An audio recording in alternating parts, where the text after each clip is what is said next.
বাংলাদেশের সব মানুষের নাম বদলাতে পারে, বইয়ের পাতায় স্বাধীনতা সংগ্রাম বদলাতে পারে।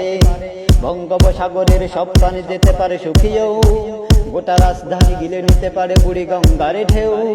সুন্দরবন কেটে হতে পারে ইটের ভাটার লাকড়ি, শিল্পপতিরা দেউলিয়া হয় খুঁজতে পারেন চাকরি। চোর গুন্ডারা পেয়ে যেতে পারে মন্ত্রীর মর্যাদা, আইনের পাখি কালো টাকা সব হয়ে যেতে পারে সাদা।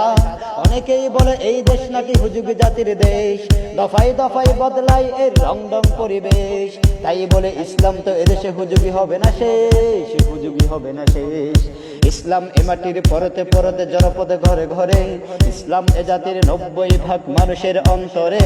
ইসলাম এ মাটির পরতে পরতে জনপদে ঘরে ঘরে, ইসলাম এ জাতির 90% মানুষের অন্তরে। ইসলাম নিয়ে কেউ চিনিমিনি খেলে এমন শক্তি নেই, আর কিছু থাক না থাক এদেশে ইসলাম থাকবে, আর কিছু থাক না থাক এদেশে ইসলাম থাকবে। সবকিছু বদলে যাক এদেশে ইসলাম থাকবে।